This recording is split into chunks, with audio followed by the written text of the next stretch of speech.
Seguimos con noticias en este caso de la escena internacional. Al menos 25 personas murieron y otras resultaron heridas como consecuencia del choque entre un micro turístico y un camión en el estado de Bahía, en el noreste de Brasil. Entre los fallecidos hay 7 hombres y 17 mujeres. Aún no se difundieron los motivos que provocaron este choque, mientras los peritos trabajaban en el lugar, indicaron los medios locales.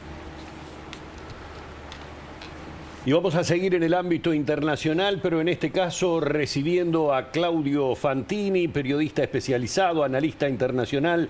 Claudio, como siempre, el abrazo a la distancia. ¿Cómo va? ¿Qué tal? Muy buenas tardes, Humberto. Buenas tardes, Rosario. Un gusto saludarlos. ¿Cómo estás, Claudio?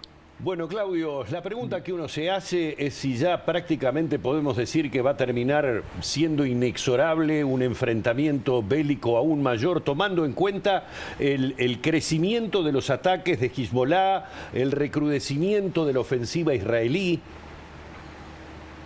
Y sí, da toda la impresión, Humberto, de que existe un temor generalizado, particularmente en Estados Unidos. Empezó hoy una gira Anthony Blinken, el secretario de Estado, buscando en los países árabes los apoyos para tratar de evitar que Hezbollah e Israel precipiten otra guerra, o sea, que a la guerra de la Franja de Gaza se le sume una guerra abierta ya, no solamente lo que ha sido hasta ahora, que es un intercambio de disparos de misiles de un lado hacia el otro, sino ya involucrando tropas israelíes sobre el terreno, o sea, incursionando en el sur del Líbano y tal vez con fuerzas de Hezbollah, incursionando desde el sur del Líbano sobre la Alta Galilea, donde prácticamente la población se ha retirado, ha dejado sus casas, existe toda una sensación de altísima tensión y de guerra abierta inminente, pero también hay elementos para pensar que esa guerra es evitable o que posiblemente, aunque en este momento parezca inexorable, logre finalmente evitarse. Uno de ellos es lo que decía recién el secretario de Estado norteamericano, está visitando países por estas horas en el Oriente Medio para buscar que de un lado y otro se contenga a las fuerzas y se evite un nuevo frente de guerra. Del lado israelí creció la sensación de que era inminente una incursión de tropas porque Israel retiró tropas de la franja de Gaza, ¿no? Que es donde está llevando a cabo una operación vastísima. Así todo, con la vastedad de esa operación, ahora concentrada en el sur y en torno a la segunda ciudad más importante de esa franja costera, que es Jan Yunis, aún así ha retirado fuerzas y es para dedicarlas precisamente al frente norte, que es donde tiene la posibilidad de una guerra abierta con Hezbollah.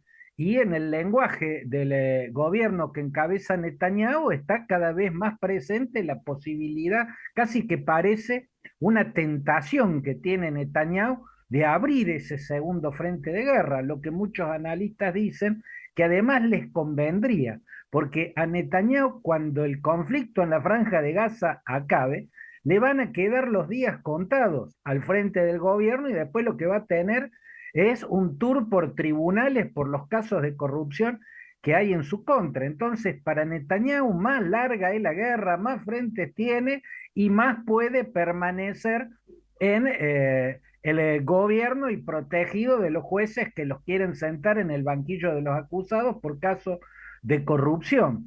El hecho es que también Hassan Nasrallah, el líder de Hezbollah, parece no tener la máxima de las ganas de entrar en una guerra abierta contra Israel. Israel estaría en condiciones, aunque con dos flancos, uno en el sur y otro en el norte, con sostener dos guerras al mismo tiempo se le va a hacer muy difícil, tiene el poderío para llevarlo a cabo. Y Hezbollah, si bien es la más poderosa de las organizaciones terroristas creadas por Irán a través del general Qasem al-Soleimani, ese dispositivo de fuerzas que rodean a Israel y que tienen como enemigo principal al Estado judío, si bien Hezbollah es la fuerza más armada, más dotada y mejor entrenada, hoy por hoy no pareciera sentirse en condiciones de encarar una guerra abierta que implique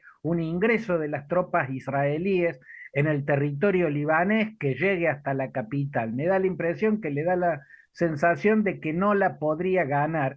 Y también la República Islámica de Irán parece preferir seguir con esta guerra de baja intensidad, este intercambio de misiles en el norte, mientras la guerra abierta se da en la franja de Gaza. O sea, en síntesis, existen posibilidades y el riesgo es muy alto de que estalle una nueva guerra, esta vez entre Israel y Hezbollah, y que se llevaría a cabo sobre todo dentro del territorio del Líbano. Pero existe un esfuerzo muy grande, particularmente de parte de los Estados Unidos, y se ve no tanto deseo de hacer la guerra como de evitarla por parte de Hezbollah y de su gran patrocinador, que es la República Islámica de Irán.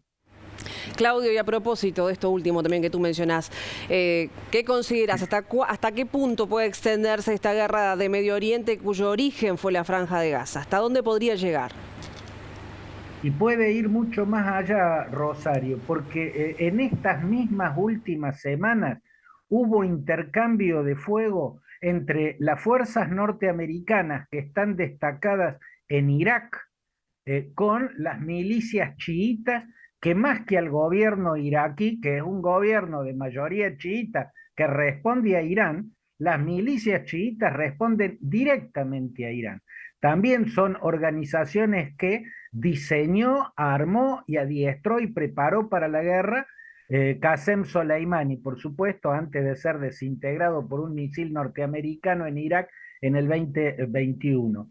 En el 2020 se cumplieron en estos días 4 años de la muerte de Soleimani y justo en el día de la conmemoración se produjo el doble atentado en Kermán, en esa ciudad iraní donde está el mausoleo de este general. Este general armó esa milicia que cada vez está intensificando más los ataques a las fuerzas norteamericanas destacadas en Irak, perdón. Y también se van incrementando los ataques de las milicias alauitas que armó también Irán y que responden directamente a Irán, también al régimen de Bashar al-Assad en Siria, pero directamente a Irán.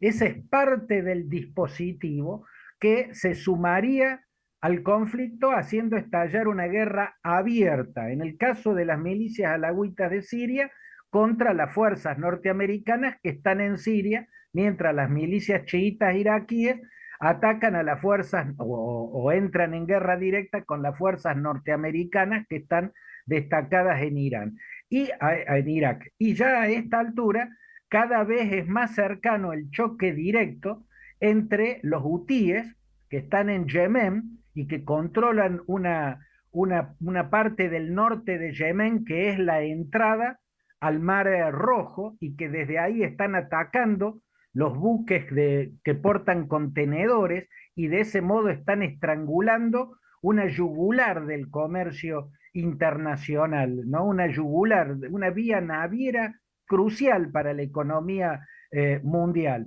Los hutíes ya han recibido ataque de los norteamericanos. Los otros días de un helicóptero artillado hundió una lancha artillada hutí en el Mar Rojo y causó 10 muertes. En cualquier momento los hutíes entran en guerra abierta y los norteamericanos ingresan al territorio de Yemen. Este es todo el arco, toda la extensión del conflicto que podría agravar si sigue escalando, Rosario, lo que hasta ahora está concentrado en la Franja de Gaza. Bueno, Claudio, el agradecimiento por el análisis que, como siempre decimos, permite entender un poco más una situación que sí, lo que da la sensación, lamentablemente, es que inexorablemente estaría llevando a un conflicto aún mayor, más ampliado. De hecho, ya las situaciones se están dando de esa manera. Como siempre, el agradecimiento, el abrazo a la distancia y nos estamos reencontrando en cualquier momento. Abrazo Humberto, abrazo Rosario, hasta cualquier momento. Hasta pronto, Claudio. Vamos a retomar uno de los temas que dábamos cuenta hace instantes nada más, porque hace minutos el Ministerio del Interior comunicó que tras la problemática sucedida en torno a locales bailables en Ciudad Vieja, se va a estar desarrollando una reunión de trabajo con los organismos involucrados el próximo 10 de este mes, o sea, pasado mañana. Claro, desde la cartera lo que se informa es que la Dirección de Convivencia y Seguridad Ciudadana está justamente abocada al abordaje de esta problemática. Hay preocupación creciente. Convoca entonces a reuniones entre los organismos involucrados para garantizar que esas actividades, hablamos de las de los locales bailables en la Ciudad Vieja, se desarrollen con normalidad.